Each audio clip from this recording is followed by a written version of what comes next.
Assalamualaikum warahmatullahi wabarakatuh. Perkenalkan, saya Ummahatul Mukminin, mahasiswi Universitas Negeri Makassar, Fakultas Teknik, jurusan Pendidikan Kesejahteraan Keluarga. Pertama-tama, marilah kita panjatkan puja dan puji syukur kepada Allah Subhanahu wa Ta'ala yang telah memberikan kita kesempatan sehingga kita masih bisa menghirup udara segar pada hari ini. Salawat serta salam kita kirimkan kepada Nabi besar kita, yakni Nabi Muhammad SAW. Ialah Nabi yang telah membawa kita dari zaman jahiliyah menuju zaman Islamiyah. Yang terhormat, dosen pengampu mata kuliah profesi keguruan, Dr. Haja Samsida MPD, dan teman-teman yang saya cintai. Pada kesempatan kali ini, saya akan memaparkan sebuah kasus di dunia pendidikan di Indonesia. Menjadi bangsa yang besar dan maju tentu merupakan cita-cita besar yang ingin dicapai oleh setiap negara di dunia. Pendidikan adalah salah satu tonggak yang dapat menentukan berhasil atau tidaknya cita-cita tersebut. Dari pendidikan diharapkan banyak mencetak generasi penerus bangsa yang berkualitas yang dapat memajukan bangsanya. Namun, seperti yang lainnya, pendidikan juga tidak terlepas dari unsur permasalahan-permasalahannya. Indonesia adalah salah satu negara berkembang di dunia yang masih mempunyai masalah besar dalam dunia pendidikan. Salah satunya yaitu tindak kekerasan. Kekerasan dalam dunia pendidikan merupakan tindakan yang harusnya tidak terjadi dan tentunya bertentangan dengan berbagai landasan dalam pendidikan. Kekerasan yang terjadi dalam dunia pendidikan di Indonesia bukanlah suatu hal yang baru saja terjadi. Dari tahun ke tahun, tingkat kekerasan di dunia pendidikan terus bertambah dan turun secara drastis pada awal tahun 2020 yang dikarenakan pembelajaran yang tidak dilaksanakan secara tatap muka. Baik, pembahasan pertama yaitu kronologi dari kasus tersebut. Kejadian ini terjadi pada hari Ahad, tanggal 19 Januari 2020 di salah satu sekolah menengah atas di Indonesia. Seorang siswi berinisial T dihukum guru sekaligus wali kelasnya berinisial A hingga mengalami trauma dan tidak mau sekolah lagi. Peristiwa itu terjadi hanya karena siswi tersebut dituduh mencukur alisnya. Tanpa ampun, siswi tersebut disuruh merangkak mengelilingi halaman sekolah sambil berlutut. Lantaran tidak kuat belum sarapan, siswi tersebut akhirnya pingsan. Dia menuturkan, saat itu sang guru mempertanyakan alisnya mengapa dicukur, dan langsung menghukum untuk mengelilingi halaman sekolah dengan cara merangkak seperti bayi yang belum bisa berjalan. Di saat oknum guru lengah, siswi tersebut kemudian mencoba berlari, tetapi diketahui sang guru dan langsung mendatanginya. Saya kemudian ditendang di perut. Saya disuruh merangkak keliling lapangan dari awal lagi, kata siswi tersebut. Ketika tidak sanggup, akhirnya siswi tersebut pingsan dan dibawa ke UKS. Dia mengaku lutut, kaki, dan tangannya penuh memar akibat hukuman merangkak itu. Begitu juga dengan pinggangnya yang terasa sakit hingga sekarang. Akibat kejadian itu, siswi tersebut mengaku trauma dan tidak mau lagi datang ke sekolah. Karena selain malu, dia juga masih takut. Siswi tersebut mengaku alisnya itu bukan sengaja dicukur, tapi dirapikan oleh tukang salon, sebab alis bekas kecelakaan yang dialaminya beberapa waktu yang lalu dinilai tidak rapi. Hukuman yang diterima siswi tersebut ternyata disaksikan temannya berinisial I. Dia mengaku kasihan melihat temannya ditendang dan dihukum merangkak oleh oknum guru tersebut. Pembahasan selanjutnya yaitu teori pendukung dari kasus tersebut. Yang pertama itu tugas, peran, dan tanggung jawab guru. Tugas guru itu menurut Kemendiknas tahun 2000 mengidentifikasikan bahwa tugas utama guru antara lain adalah 1. Tugas guru sebagai pengajar atau instruksional. Sebagai pengajar, guru bertugas merencanakan program pengajaran, melaksanakan program yang telah disusun, dan melaksanakan penilaian setelah program atau proses belajar mengajar dilaksanakan. Yang kedua yaitu tugas guru sebagai pendidik atau edukator. Sebagai pendidik, guru bertugas membimbing, mengarahkan peserta didik mencapai tingkat kedewasaan dan kepribadian yang sempurna. Yang ketiga, tugas guru sebagai pemimpin atau manajerial. Sebagai pemimpin, guru bertugas memimpin dan mengendalikan diri sendiri, peserta didik dan masyarakat yang menyangkut upaya perencanaan, pengarahan, pengawasan, pengorganisasian, dan pengontrolan atau program yang dilakukan. Selanjutnya yaitu peran guru. Dalam menjalankan tugas keprofesiannya, guru memiliki multi peran. Peran guru dalam kegiatan belajar mengajar setidaknya ada 17.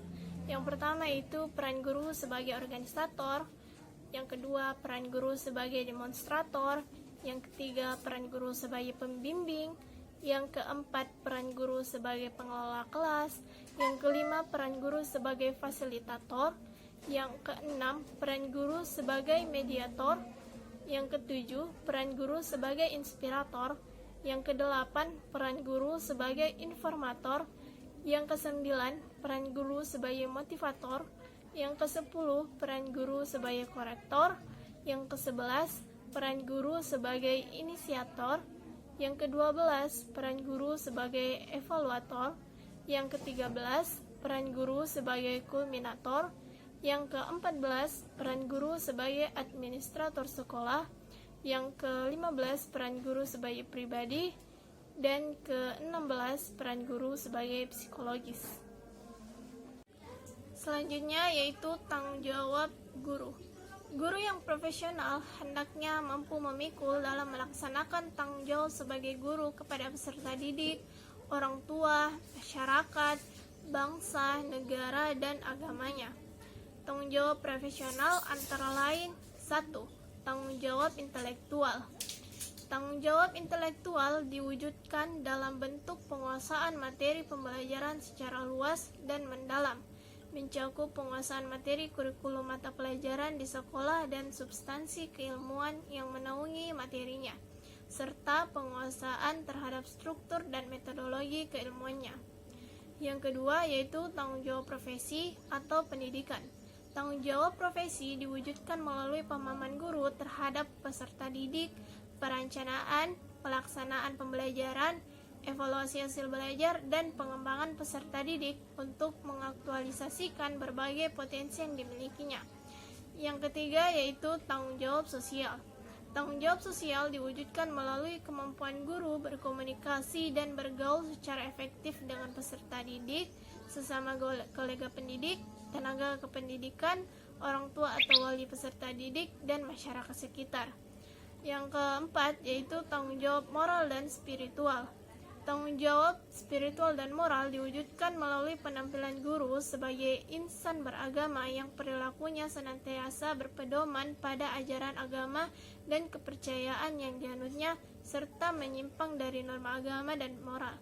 Yang kelima yaitu tanggung jawab pribadi. Tanggung jawab pribadi diwujudkan melalui kemampuan guru memahami dirinya, mengelola dirinya, mengendalikan dirinya, dan menghargai serta mengembangkan dirinya dalam bentuk moral spiritual. Tanggung jawab guru adalah keyakinannya bahwa setiap tindakannya dalam melaksanakan tugas dan kewajiban didasarkan atas pertimbangan profesional atau professional judgment. Teori pendukung selanjutnya yaitu etika profesi keguruan. Pengertian etika profesi dan guru. Etika pada hakikatnya merupakan dasar pertimbangan dalam pembuatan keputusan tentang moral manusia dalam interaksi dengan lingkungannya. Profesi adalah suatu pekerjaan yang dalam melaksanakan tugasnya memerlukan atau menuntut keahlian, menggunakan teknik-teknik ilmiah, serta dedikasi yang tinggi. Guru ialah seorang anggota masyarakat yang berkompeten dan memperoleh kepercayaan untuk melaksanakan tugas pengajaran transfer nilai kepada muridnya. Kode etik profesi keguruan. Kode etik suatu profesi merupakan norma-norma yang harus diindahkan dan diamalkan oleh setiap anggotanya dalam pelaksanaan tugas dan pergaulan hidup sehari-hari di masyarakat. Tujuannya secara umum, tujuan mengadakan kode etik adalah yang pertama, menjunjung tinggi martabat profesi guru. Yang kedua, untuk menjaga dan memelihara kesejahteraan para anggotanya. Yang ketiga, pedoman berperilaku kode etik mengandung peraturan yang membatasi tingkah laku yang tidak pantas dan titik jujur bagi anggota para profesi. Yang keempat, untuk meningkatkan pengabdian para anggota profesi kode etik. Yang kelima, untuk meningkatkan mutu profesi, dan yang keenam, untuk meningkatkan mutu organisasi profesi. Barang siapa yang melanggar kode etik akan mendapatkan celaan dari rekan-rekannya, sedangkan sanksi yang dianggap berat adalah si pelanggar dikeluarkan dari organisasi profesi. Guru Indonesia yang berjiwa Pancasila dan setia pada Undang-Undang Dasar 1945 dituntut bertanggung jawab atas terwujudnya cita-cita proklamasi kemerdekaan Republik Indonesia 17 Agustus 1945. Oleh sebab itu, guru Indonesia terpanggil untuk menunaikan karyanya dengan memedomani dasar-dasar keguruan. Pembahasan selanjutnya yaitu estimasi solusi dari kasus tersebut. Untuk mengatasi masalah kekerasan tersebut terus berlanjut, maka diperlukan aksi nyata yang cepat dan tanggap dari pemerintah dan seluruh komponen masyarakat untuk menyelesaikan permasalahan ini. Pemerintah sebagai pemegang kekuasaan tertinggi tentunya harus lebih bersikap tegas dan menanggapi hal ini. Pemerintah harus lebih berusaha untuk melakukan perubahan, mengonstruksi sistem pendidikan salah satunya. Kemudian, mengenai moral tenaga pendidik, negara perlu menyediakan pelatihan dan bimbingan pengajaran yang berperspektif setara kepada para guru dan calon guru, sehingga dalam proses belajar mengajar yang tidak ada superioritas yang muncul. Tidak ada lagi guru yang selalu benar, dan tidak ada lagi pemanfaatan atas jabatan mereka untuk dengan mudah melakukan kekerasan fisik, psikis, dan seksual kepada muridnya. Aturan yang mengikat mengenai para guru pun harus diperketat. Pemerintah harus terus mengawasi jalannya pendidikan dengan terus mengontrol jalannya sistem pendidikan.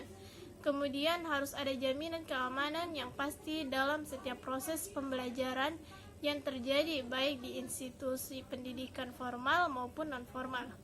Kemudian sanksi yang tegas mulai dari penurunan nilai akreditasi, pencopotan pimpinan sekolah, hingga pencabutan izin operasional lembaga pendidikan bila tetap membiarkan terjadinya perilaku kekerasan dan tindak amoral di sekolah.